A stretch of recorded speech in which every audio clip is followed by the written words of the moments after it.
लंबी माँ है। वर्ड छोटा है जी। लेकिन माँ की जिम्मेवारी बहुत ज्यादा है। जो आपके माँ बाप का वर्तमान है ना, वो आपका भविष्य है। लेकिन जब तुम माँ बनोगे तो यही चीज तुम्हारे लिए एक स्ट्रगल बन जाएगी। माँ कहलाना तो आसान है लेकिन माँ कहलवाना बहुत टफ है। जिम्मेवारी फादर की भी मुश्किल है और मदर की भी मुश्किल है। माँ बनना आसान काम नहीं है। माँ लिखते लिखते स्याही खत्म हो जाती है, क्योंकि माँ के प्यार की कहानी इतनी लंबी। हर माँ एक गुरु है, क्योंकि उसी से तो जीवन शुरू है। बचपन में या बचपन से मैं कहूँ, माँ ही तो संभलना सिखाती है, चलना सिखाती है और फिर दौड़ना सिखाती है। संतान पर मुसीबत आए तो योद्धा बनकर ढाल सी सामने खड़ी हो जाती है। बिना किसी गुरु दक्षिणा के निस्वार्थ प्रेम बरसाती है। हर माँ किसी न किसी रूप में गुरु कहलाती है। आप सभी को गुरु पूर्णिमा की हार्दिक शुभकामनाएं। और आज ऐसे में हमारे साथ एक माँ ही बैठी हुई हैं, जो और कहा जाता है कि माँ का स्थान ईश्वर से भी ऊपर होता है। रंजना कोहली जी आज हमारे साथ मौजूद है। मैम, बहुत बहुत धन्यवाद आप आए स्पीक बोर्ड के स्टूडियो में।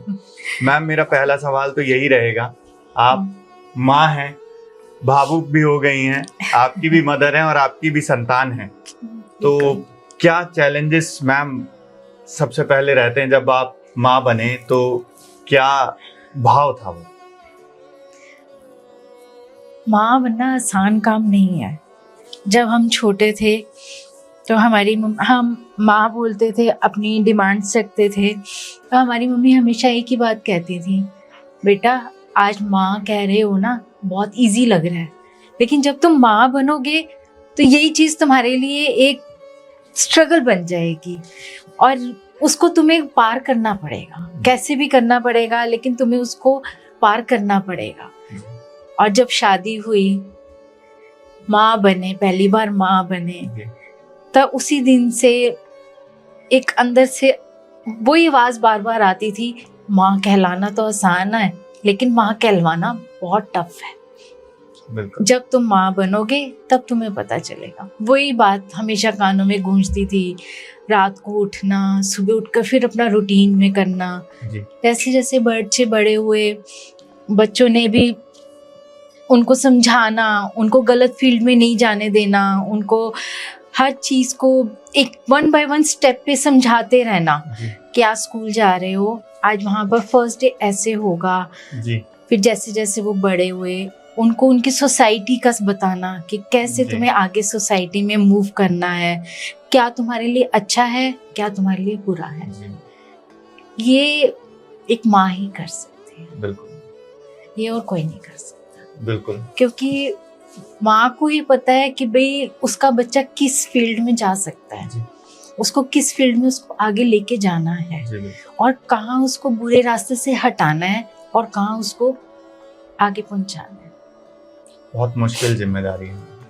जिम्मेवारी फादर की भी मुश्किल है और मदर की भी मुश्किल है। दोनों जिम्मेवारियां। लेकिन कहते हैं ना मैम कि माँ का प्यार 9 महीने पहले शुरू हो जाता है फादर से। हाँ, वो तो है। जैसे ही स्टार्टिंग होती है वैसे ही एक अंदर जब बच्चा उछाले मारता है और देखते हैं कि भाई हाँ मूवमेंट हो रही है, वहीं से ही प्यार जाग जाता है। माँ लिखते लिखते स्याही खत्म हो जाती है, क्योंकि माँ के प्यार की कहानी इतनी लंबी है। माँ वर्ड छोटा है लेकिन माँ की जिम्मेवारी बहुत ज्यादा है।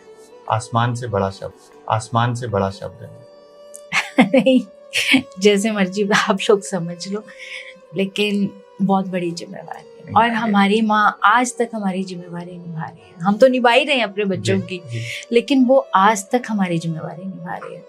उनको वहाँ बैठे हुए पता चल जाता है, पता नहीं कैसे पता चल जाता है कि आज मेरा बच्चा परेशान है। और सुबह अभी हम उठते ही उनका फोन आ जाता है, सब ठीक है ना, कोई प्रॉब्लम तो नहीं है ना? नहीं, कोई प्रॉब्लम नहीं है। नहीं, कुछ तो है जो तू मुझे नहीं बता रही है। नहीं मम्मी, कुछ नहीं है। लेकिन उनको पता नहीं अंदर से ही एक आ जाता है कि भी नहीं, आज कुछ ना कुछ प्रॉब्लम है। मैम, शायद यही कहीं ना कहीं निस्वार्थ प्रेम की निशानी होती है। हाँ बिल्कुल, जो हर माँ अपने बच्चे से करती है। बिल्कुल। क्या डिफरेंसेस देखते हैं मैम आप अपनी मदर में और एज ए मदर आप अपने आप में? क्या है जो आप उनके जैसा नहीं कर पा रही हैं? मैं उनके जैसे नहीं बन सकती, मैं उनके जैसी नहीं बन सकती। वो हम लोग अगर कहीं गलत रास्ते भी जाते थे ना, जी। घर आकर कह देते थे आज कुछ गलत हुआ है ना, आज कुछ हुआ है ना, हाँ जी हुआ है, पकड़ लेते थे। और शायद ये मेरे में भी है, मेरे बच्चे भी अगर कुछ स्कूल में कॉलेज में कुछ होता था ना, मैं उसी टाइम फ़ोन कर देती थी, हाँ भाई ठीक हो, कोई प्रॉब्लम इस तो नहीं हुई? कनेक्शन को कोई बयां नहीं कर सकता मैम इसको। नहीं, ये गॉड गिफ्टेड है, ये सब गॉड गिफ्टेड है, ये भगवान ने हर माँ के अंदर दिया मैम शायद कि माँ भाई- ही तो भगवान है। वो तो हर इंसान में भगवान है। नहीं, वो- खुद ईश्वर ने जगह दी है माँ को भगवान से ऊपर, नहीं, क्योंकि भगवान हर भी तो माँ का ही माँ का प्रेम तो भगवान को भी चाहिए। भगवान राम ले लीजिए या कृष्ण ले लीजिए, वो तो है, लेकिन हर इंसान के अंदर एक भगवान बैठा है। आपके अंदर भी है, मेरे अंदर भी है, हर इंसान के लेकिन अंदर है। जन्नत तो माँ के पैरों में ही है। नहीं, वो तो आप ठीक कह रहे हैं, वो तो आप ठीक कह रहे हैं, लेकिन आगे से जो बच्चे हैं वो भी तो फिर वैसा ही करते हैं ना। वो भी तो फिर माँ को वो दर्जा, तो वो माँ को ऊंचा वो ही देते हैं। बिल्कुल। आज अगर मैं अपने बच्चों को कुछ कहूंगी तो वो मेरी बात मानेंगे, जी। तो वो मेरे को दर्जा मिल गया माँ का। अगर कोई बच्चे ऐसे हैं जो अपने पेरेंट्स को नहीं मानते, माँ को जी, नहीं मानते, जी। तो उनको वो दर्जा नहीं मिल पाता। लेकिन मैम माँ के प्यार में तो फिर भी कमी नहीं आती। माँ तो के एक प्यार ऐसी में ऐसी एक रचना है ना माँ, जिसको शायद बयां कर पाना ही बहुत मुश्किल है इस संसार में। खुद ईश्वर भी बयां नहीं कर पाया कि माँ है क्या। वो तो कोई भी नहीं कर पाया, क्योंकि- कृष्ण भगवान भी नहीं कर पाए बिल्कुल, थे। क्योंकि जब मैं देखता हूँ कि जब भगवान हमें यहाँ पैदा करता है इस धरती पे, तो हमारे भाग्य में सुख और दुख दोनों लिखता है। लेकिन माँ या बाप ही वो दो शख्स हैं जो अपनी औलाद के जीवन में सिर्फ सुख और सुख लिखना चाहते हैं और लिखते हैं। वो तो है ही। माँ और बाप अपनी पूरी लाइफ स्ट्रगल करते हैं कि हमारे आगे बच्चे मजे करें, उनकी लाइफ में कोई स्ट्रगल ना आए, बिल्कुल। हम उनको ऐसे मुकाम में पहुंचा दें कि उनको कभी कोई स्ट्रगल का सामना ना करना पड़े। ये सिर्फ एक माँ और बाप ही सोच सकते हैं। मैम, आपने अपनी मदर से क्या सीखा ऐसा जो आप अपने बच्चों को सिखाना चाहते हैं? मैंने अपनी मदर से बहुत कुछ सीखा। कुछ स्पेशल? मेरी मदर एक तो बहुत भगवान की तरफ जुड़ी हुई है। जी। वो सुबह उठती हैं, पाठ करती हैं, ग्रंथ साहब उन्होंने घर में रखा हुआ है। वो हमेशा जैसे किसी बच्चे पे कोई प्रॉब्लम आती है तो वो उनके लिए पाठ सुख लेती हैं। मैं सुखमनी करूंगी इतने दिन कि अच्छा। मेरे बच्चे की विपदा हट जाए, मैं चलिया करूंगी। और हर साल, अब तो खैर वो नहीं जा सकती, जी। हर साल वो किसी ना किसी बच्चे के लिए चलिया करती थी जी। शीशगंज गुरुद्वारे जी। में। और मेरे दोनों पेरेंट्स सुबह सुबह 4 बजे जाते थे और 7 बजे तक घर आते थे। मतलब उनकी इतनी ब्लेसिंग्स है हमारे साथ। मैम, कहने इसीलिए से तो शायद माँ बाप को पहला गुरु कहा गया है। बिल्कुल। और बिना गुरु दक्षिणा के इतना सब दे देना, एक जिंदगी पूरी दे देना। हमने उनको कुछ नहीं दिया, वो जी। आज तक हमें दे रहे हैं। बिल्कुल हमने उनको कुछ नहीं दिया। बिल्कुल। हमारे तो मतलब कुछ भी नहीं हम दे सकते उनको। इस योग्य ही कि नहीं भाई, है हम कि हैं माँ ही बाप का ऋण तो उतारा ही नहीं जा सकता। हम उनका ऋण नहीं उतार सकते, स्वयं भगवान नहीं उतार पाया तो इंसान कैसे उतार हम नहीं देगा? उतार सकते। बिल्कुल मैम। और ये सृष्टि है, ये आगे चलता जा रहा है। उन्होंने करा, हम अपने बच्चों के लिए कर रहे हैं। बिल्कुल। ये तो एक सर्कल है जो परंपरा, रोटेट ठीक है। हो रहा है। बिल्कुल बिल्कुल बिल्कुल। ये आज मेरी बेटी की बेटी जी। हुई, वो उसके लिए कर रही जी। है। तो ये रोटेशन है, जी। ये एक रोटेशन चल रही जी। है। लेकिन माँ से बढ़कर कोई मैम हो भी नहीं सकता। हो भी नहीं सकता। मानने वाले मानते भी हैं, ना मानने वाले नहीं भी मानते। जब उनकी शादियां हो जाती हैं, अपनी फैमिली में बिजी हो जाते हैं, तो उनको लगता है क्या किया, ये तो जी। उनकी जिम्मेवारी थी। बिल्कुल। ये तो आज उन्होंने जो कुछ हमारे लिए किया वो तो एक उनकी जिम्मेवारी लेकिन कहीं मैंने पढ़ा था मैम ऐसे लोगों के लिए कि जो आपके माँ बाप का वर्तमान है ना, वो आपका भविष्य है। वो तो है ही। जो आज हम माँ बाप के साथ कर रहे हैं वो हमारे साथ आगे होना तय है। वो उनके लिए ऊपर एक ऋण आ जाता है। बिल्कुल मैम। जो बच्चे ऐसा करते हैं उनके लिए एक ऋण होता है, जो आगे उनकी औलाद भी वैसे ही करती है। बिल्कुल। वो उनका सर्कल वैसा चलता है। आज हम अपने बच्चों के लिए कर रहे हैं। हमने अपने पेरेंट्स से बहुत कुछ सीखा, छोटे छोटे टिप्स सीखा। कभी बच्चों को कुछ होता था, फट फोन करते थे, मम्मी ऐसा हो गया, कोई बात नहीं, बच्चे को ऐसा करो, बच्चा ठीक हो जाएगा। सब बच्चे ऐसे करते हैं। कोई फैमिली में बात होनी, कोई बात नहीं, ये तो चलता रहता है, थोड़ा सा अपने आप को चेंज कर।